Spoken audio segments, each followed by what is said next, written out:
Respeitados irmãos, Insha'Allah Ta'ala, o nosso tema para hoje, mas vamos analisar dois versículos do Qur'an al-Karim no Surat Al-Imran. Allah subhanahu wa ta'ala diz, Bismillahirrahmanirrahim, وَإِذْ غَدَوْتَ مِنْ أَهْلِكَ تُبَوِّئُ الْمُؤْمِنِينَ مَقَاعِدَ لِلْقِتَالِ وَاللَّهُ سَمِيعٌ عَلِيمٌ إذ هم الطائفتان منكم أن تفشلا والله وليهما وعلى الله فليتوكل المؤمنون. São estes dois versículos no Surat Al-Imran, conjugados com um outro versículo que está no Surat Al-Baqarah. Allah subhanahu wa ta'ala diz no Surat Al-Baqarah: وَلَنَبْلُوَنَّكُمْ بِشَيْءٍ مِّنَ الْخَوْفِ وَالْجُوعِ وَنَقْصٍ من الأموال والأنفس والثمرات وبشر الصابرين الذين إذا أصابتهم مصيبة قالوا إنا لله وإنا إليه راجعون أولئك عليهم صلوات من ربهم ورحمة وأولئك هم المهتدون. Portanto, a nossa intervenção hoje vai girar em torno ou vai se circunscrever dentro destes versículos que acabei de recitar. Estimados irmãos, o primeiro versículo do Surat Al-Imran, وَإِذْ غَدَوْتَ مِنْ أَهْلِكَ تُبَوِّئُ الْمُؤْمِنِينَ مَقَاعِدَ لِلْقِتَالِ. Recorda-te de quando saíste de sua casa. Aqui estas palavras são dirigidas ao Nabi Muhammad alayhi salatu wassalam. Quando é que isto aconteceu? Recorda-te de quando saíste de tua casa e começaste a assinalar e a endireitar as fileiras para o combate. Quando é que isto aconteceu? Isto acontece no 3º ano de Hijra, precisamente na véspera da batalha de Uhud, segunda batalha no Islã. O Qur'an al-Karim, a primeira missão do Qur'an, além de transmitir os conhecimentos sobre Allah e sobre o Din, o Qur'an al-Karim é um livro educador por excelência. O Qur'an al-Karim, não estou a dizer que educa crianças numa escola, mas o Qur'an al-Karim é um livro que tem como missão básica e fundamental educar seres humanos em qualquer geração, em qualquer tempo e lugar. Todas as pessoas precisam de receber esta educação e esta instrução que o Qur'an al-Karim oferece. Então o Qur'an vinha educar pessoas. E nós, como muçulmanos, somos os primeiros beneficiários dessa educação. A educação no Islã não tem uma fase, que é a fase da madraça. A educação no Islã começa desde que o ser humano nasce até a morte. A cada momento, todos os dias, o ser humano deve se aperfeiçoar através dos ensinamentos do Islã. Não há exceções aqui. É por isso que os Sahabas foram educados a reconhecerem que só existe um único Deus, que é Allah, desde Meca até Medina. Não houve um tempo em que eles disseram: olha, já percebemos esta lição, agora chega, vamos para outras coisas. Não. Este é um processo contínuo. Enquanto estás aqui no Dunya, o Qur'an al-Karim é um livro, por excelência, educador. É assim que o Islã depois educou povos e gerações. Então, a batalha de Uhud, e uma das formas como o Islã educa, é que aproveita educar as pessoas, extraindo lições daquilo que acontece de mais importante no cotidiano dos seres humanos. Acontece uma coisa, o Qur'an está ali para educar. Vou vos dar, estimados irmãos, um exemplo. Como o Nabi sallallahu alaihi wasallam também usava esse método do Coran para expandir o Islã, educando as pessoas. Certa vez ele e seus companheiros estavam a passar em Medina e passaram pelo mercado de Medina. Daí o Nabi alaihi salatu wasallam viu uma coisa. Viu um cabrito morto num canto.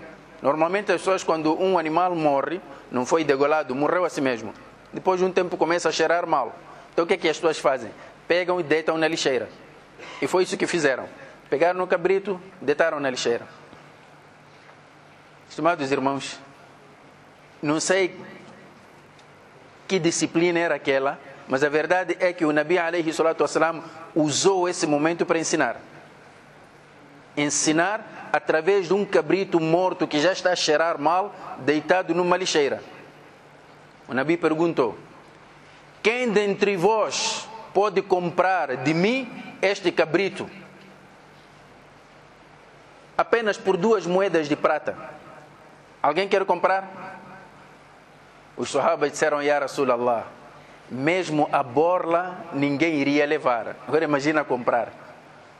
O que é que nós vamos fazer com isso? Então o Nabi pergunta: vocês acham que este cabrito perdeu seu valor para os seus donos ao ponto de deitarem assim? Acho que sim, se eles deitaram é porque não tem valor nenhum. Mesmo que você dá a alguém isso, toma lá a oferta, ninguém vai receber. Porque um cabrito que está a cheirar mal já morreu. Vou fazer o quê? O Nabi alaihi salatu wassalam então ensinou a partir desse momento, disse: se este cabrito perdeu o valor para os seus donos, já não tem valor, é algo desprezível, então saibam que o dunya, aquele dunya que vos embriaga, é muito mais desprezível perante Allah. Wallahi, لو كانت الدنيا تزن عند الله جناح بعوضة ما سقى منها كافرا شربة ماء. Juro-vos por Allah, se o dunya tivesse o valor, o peso apenas de uma asa de mosquito, coloca uma asa de mosquito na balança, vê quantas gramas tem. Se o dunya todo, aquilo que embriaga as pessoas, ao ponto de criarem guerras, invejas, ódios, rixas, por aí em diante, se tivesse o peso de uma asa de mosquito perante Allah em termos de valor, Allah não daria de beber nenhum kafir uma gota d'água. Vejam como é que é a situação do dunya. E é por causa deste dunya que nos matamos uns aos outros, que nos caluniamos uns aos outros, que nos provocamos dores uns aos outros, por causa de uma coisa que perante Allah não tem valor nenhum. E por saberem que não tem valor, você sai do dunya do mesmo jeito que entraste, de mãos vazias. Então vale a pena carregar daqui inimizades que vais responder perante Allah Yawm al-Qiyamah por uma coisa que não tem valor? É assim que o Nabi ensinou. Agora não sei que nome é que vão dar essa disciplina, se é biologia, geografia, não sei. Mas a verdade é que o Nabi ensinou. E o Coran também ensinava assim. Então, depois da batalha de Uhud, o Coran al-Karim foi revelado, estes versículos de Surat Al-Imran, para poder educar e ensinar os muçulmanos lições importantes da sua vida.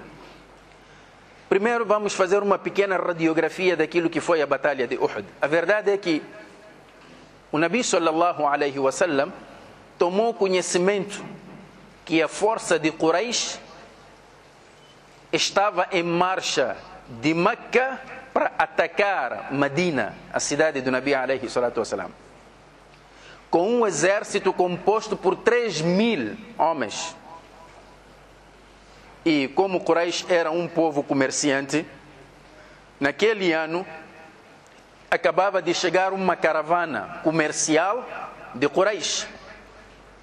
Então toda a caravana com seu lucro foi usada para financiar essa guerra, movida contra o Islã e os muçulmanos, em retaliação à derrota que o Quraysh sofreu na batalha de Badr. Então esta tropa preparou-se. O Nabi sallallahu alaihi wasallam, quando tomou conhecimento, o que é que fez? Reuniu o seu conselho. Aquilo que nós chamamos de mechoeira, machuara, tudo significa conselho. Reuniu o seu conselho e perguntou aos sahabas. É uma lição, a primeira lição que estamos a aprender. O Nabi que é Nabi, recebe o wahy, revelação, podia muito bem decidir, dizer que olha, eu já decidi, vamos fazer isto. Mas não. Ele sabia que um dia deixaria este mundo e deixaria o seu povo. Como é que o povo do Nabi alayhi salatu wasalam, como é que uma teria a resolver seus problemas? Através de conselho. Por isso ele convocou o seu conselho, Majlis Shura. Então nós muçulmanos temos que aprender a partir daqui que os grandes assuntos da vida dos muçulmanos devem ser tratados em conselho, pedindo opiniões. Não desta forma que nós estamos a ver grupinhos. Um grupo decide isto faz, aquele grupo decide aquilo faz, aquele grupo faz aquilo e entre eles não há entendimento nenhum. Esta não é a forma natural do Islã. A forma natural do Islã é as pessoas sentarem, discutir os assuntos como irmãos. Este é o primeiro ponto. Está a chegar aí Ramadã, esperamos que aconteça o mesmo. Então ele reuniu o seu conselho, perguntou, o que é que vocês acham que nós vamos fazer?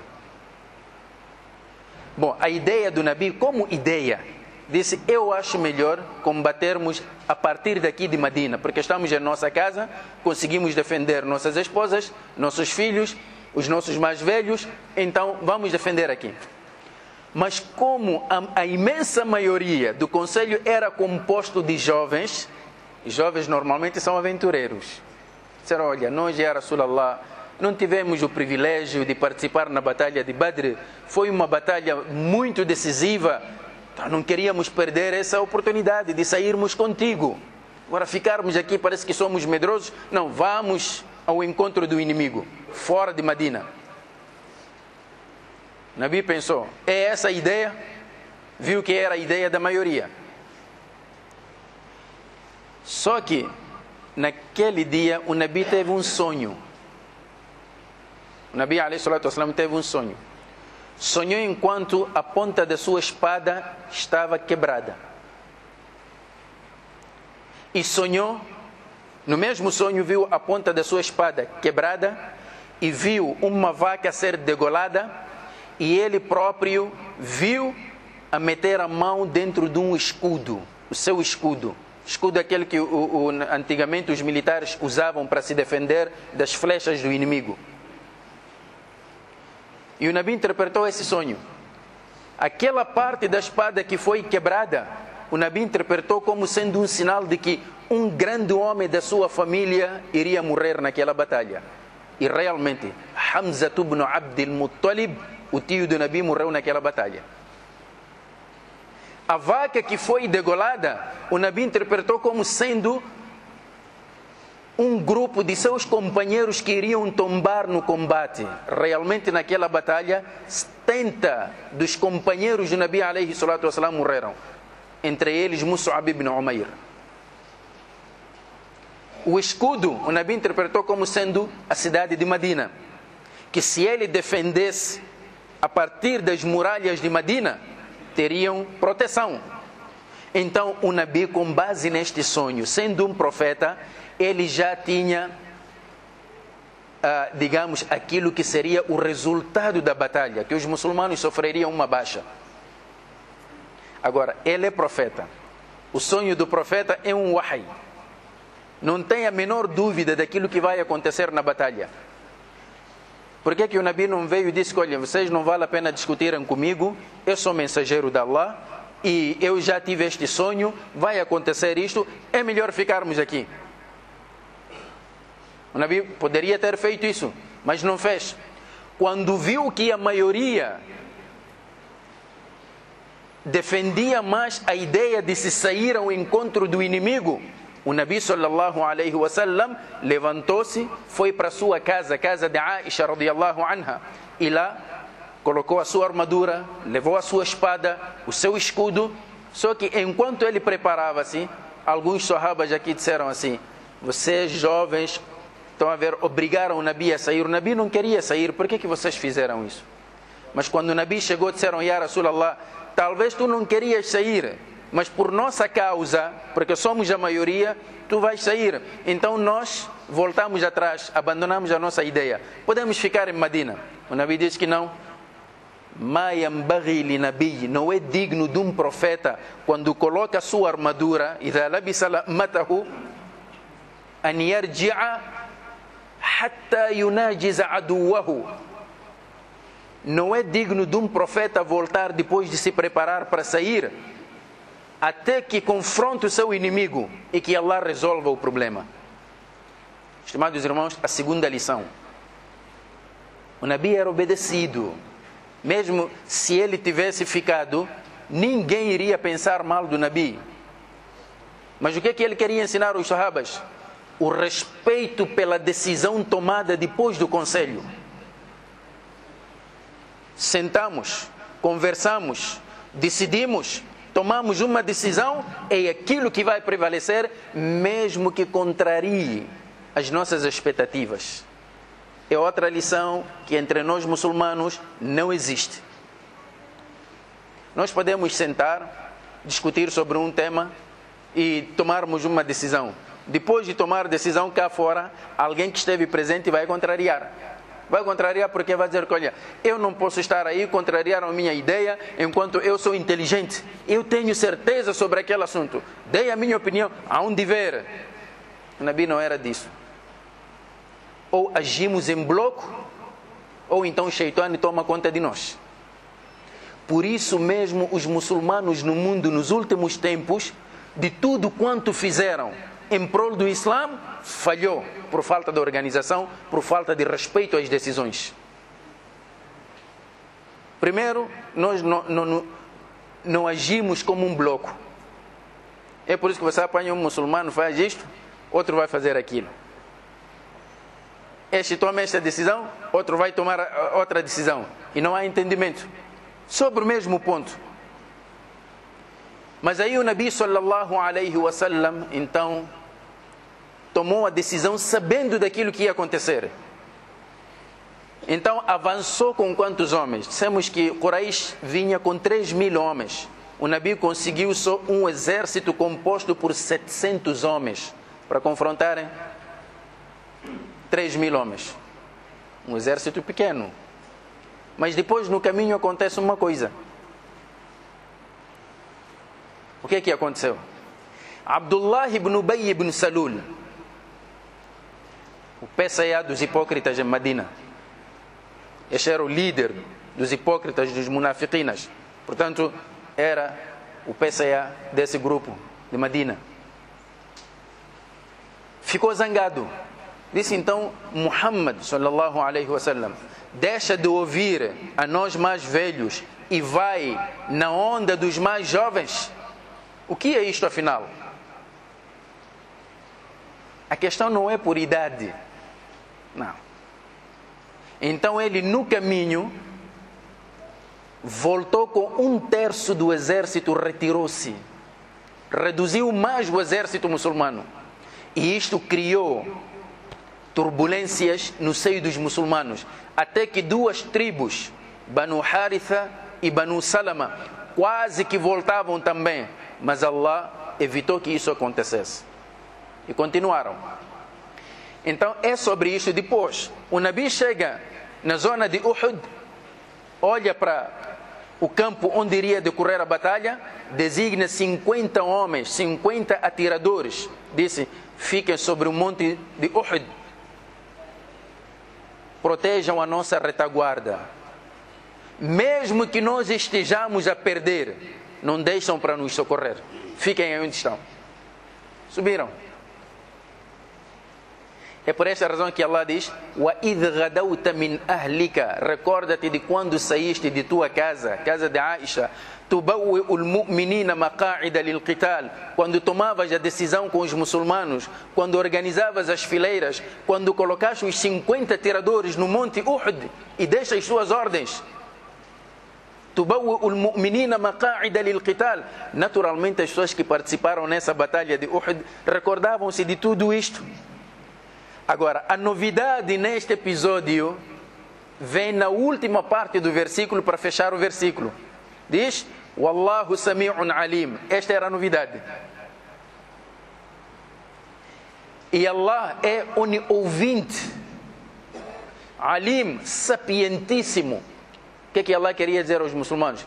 Que no momento em que o Nabi organizava os seus companheiros, quando vocês discutiam sobre o assunto, desde o primeiro momento até o último momento da batalha, Wallahu sami'un alim, Allah estava a ouvir e sabia tudo o que está a acontecer. Era esta a novidade. E que lição é esta para nós? Significa que neste universo não há nada que acontece sem o conhecimento de Allah. Não há nada que acontece sem a vigilância de Allah. Significa que, muçulmanos, aconteça o que acontecer, não tenham medo, porque Allah está a par de tudo que está a acontecer. É isto que deve entrar na educação dos muçulmanos, crianças e adultos. Se dizem La ilaha illallah Muhammadur Rasulullah, cada muçulmano deve estar ciente que onde quer que ele esteja, Allah está atento. Agora, a vida que nós estamos a levar, não parece que nós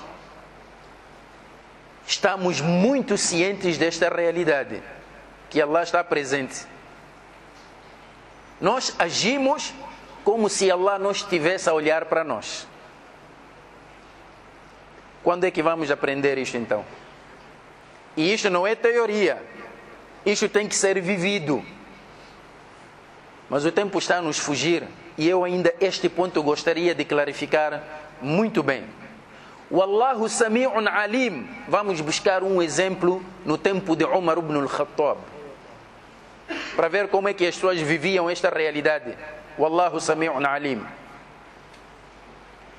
Umar ibn al-Khattab tinha um hábito de passar a noite a ver como é que as pessoas estavam, quem estava doente. Então, nessas suas rondas, nessas suas vigílias, né, ouviu duas vozes femininas. A voz de uma mãe a conversar com a sua filha, na calada da noite. Toda a gente está a dormir. Umar aproximou-se, algo chamou-lhe a atenção. Aproximou-se e ouviu a voz da mãe a dizer assim: Ya Leila, umzuji labana bilma. Ó Leila, acrescenta água no leite, para termos grande quantidade de leite para podermos vender. A senhora era vendedora de leite, que nem as nossas mamanas que sentam a vender amendoim, vende isto, chips e essas coisas todas. Ela também vendia leite, porque vivia daquilo. Como é que ela vai aumentar os seus rendimentos? O leite é pouco, o que ela consegue. Mas como é que vai aumentar os seus rendimentos? Então diz a filha para acrescentar água. Quer dizer, se ela tinha 1 litro de leite, ao acrescentar 2 litros de água, pelo menos vendia 3 litros de leite. Mas já era um leite adulterado. E Umar já havia proibido isso, porque isso é enganar as pessoas. Então, isto, quer dizer, no mundo dos negócios, pode até ter suas justificações. Quer dizer, alguém, por exemplo, compra um aparelho, né? Um telefone. O telefone sabe-se que vem com carregador, auriculares, não sei o que é tudo isso. É um pacote. Então eu vou comprar isso para depois vender, né? Então coloco na minha loja, mas quando chego lá já não coloco a caixa, separo. Telefone sozinho, carregador, vendo a parte, auricular a parte, para ver se pode aumentar o lucro. Era isto. Então Umar está a ouvir esta senhora a dizer: Ya Leila, umzuji labana bilma. Ó Leila, acrescenta água no leite, para podermos vender mais. Umar está cá fora a ouvir. A filha responde: Ya Umma, ó mãe, awalam yanhana an dhalika amirul mu'minin. Mãe, tu não sabes que amirul mu'minin Umar proibiu isso? E a mãe responde: Wa hal yarana amirul mu'minin. E tu achas que o Amirul Mu'minin agora está a olhar para nós? Está onde ele? Aumenta lá a água aí, ninguém está a ver. Queremos explicar o Allahu Sami'un Alim. E a filha responde: Ya Umma, in kana Amirul Mu'minin la yarana, fa inna Allah yarana. Se o Amirul Mu'minin não está a olhar para nós, Allah está a olhar para nós. Isto é que é o Allahu Sami'un Alim. Vigilância. É esta a educação que o Islã quer transmitir e incutir nos muçulmanos. Temerem Allah em primeiro lugar antes de qualquer outra coisa. Aliás, somente temer Allah. E hoje, se olharmos, os problemas que o país está a enfrentar são de vária ordem. Não só o país como Moçambique, mas o mundo inteiro. Matanças por toda... Quer dizer, você só basta ligar o televisor ou ler o jornal ou acompanhar qualquer informação. O que é informação hoje? Não vais ouvir boas coisas. Assassinatos, roubos, guerras, drogas, crime organizado. E é engraçado que, quer dizer, numa altura em que o crime está cada vez mais a sofisticar os seus tentáculos. Então, é só morte por toda parte. Ainda há dias atrás, fomos bombardeados com informações de um grupo de 5 elementos que mataram um albino na província de Nampula por 10.000 meticais a ser dividido pelos 5. Quer dizer, o ser humano perdeu o valor até este nível. Outra senhora vende o próprio filho por 50.000 meticais. Onde é que está a compaixão? Onde é que está a misericórdia?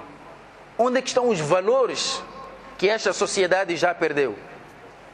Mas uma das causas para essas consequências todas é porque nós, seres humanos, perdemos dentro dos nossos corações e na maneira como vivemos, perdemos esta parte aqui. Wallahu Sami'un Alim. Já ninguém tem medo de Allah, de não posso fazer isso porque Allah está a olhar para mim. Já ninguém faz isso. Wallahu Sami'un Alim. Então, Umar ibn al-Khattab, quando viu esta conversa da moça e a mãe, o que é que fez? Fez um sinal na porta. Amanhã estou aqui. Dia seguinte, Umar veio com seus filhos e disse: olha, eu quero que um de vocês case com a filha desta senhora que vende leite. Estimados irmãos, estamos a falar de filhos de um dirigente. É o mesmo que você falar ao filho de um presidente, ao filho de um ministro, dizer que, olha, casa lá com a filha daquela senhora que está a vender amendoim ali. Isso fere com a sua reputação, na nossa ótica, né? Fere com a sua reputação. Eu, pai, casar com a filha o que a sociedade vai pensar? Porque é essa a nossa preocupação. O problema é que o Deus que nós adoramos é a sociedade. Já não tem medo de Allah. Então o Marshal diz: olha, casem, um de vós tem que casar com a filha desta senhora. E eles ficaram a olhar-se entre eles. Omar diz: olha, pronto, ele resolveu o problema. Escolha, se ninguém entre vós está disposto a casar, eu mesmo vou casar com ela. Quer dizer, para o nosso caso aqui teríamos questionado: Omar, desculpa, com essa idade, vai casar com esta moça? Não, a diferença de idade, ele nem olhava para essas coisas, olhava para os valores. Lá um dos filhos de Omar aceitou a decisão do pai e casou com a filha daquela senhora, aquela mulher chamada Leila. Casou com ela, tiveram um filho, e este filho cresceu, casou também, teve um filho, que foi o bisneto de Umar ibn al-Khattab. Estimados irmãos, vamos terminar. Ainda há muita coisa aqui por revelar, mas como o tempo não está a nosso favor, então nós vamos terminar aqui, mas não vou terminar antes de revelar o nome do bisneto de Umar ibn al-Khattab. Só para ver o baraka dessa escolha. Este bisneto de Umar ibn al-Khattab foi conhecido mais tarde na história do Islã por Umar ibn Abdul Aziz, o quinto califa piedoso. No tempo dele, as pessoas andavam com seu zakat, com seu sadaqa, à procura de pobres para dar, não encontravam, porque Umar já tinha resolvido todos os problemas da pobreza. Umar conseguiu resolver o problema da pobreza, um problema que hoje todos os países do mundo juntos não estão a encontrar solução. Como é que ele conseguiu isto? Wallahu sami'un alim. Baraka disso. No tempo de Umar, mandou pessoas para levar dinheiro de zakat para os pobres, não encontravam pobres, mas também não eram pobres como os nossos, onde o bolso não tem onde termina, sempre vai. Aqueles ali recebiam, isto aqui dá para mim, chega, alhamdulillah, não. Vai dar, alguém precisa mais. Hoje em dia já, não. Só para ver, estimados irmãos, aqui na Cala, houve um ano que veio uma empresa, queria comprar uma zona protegida, ali, só que ali tinha um cemitério. O cemitério já que não era muito usado, porque tinha poucas campas. Então a empresa queria aquela parte ali só para comprar, então, disseram, olha, aqui tem campas. Está bem.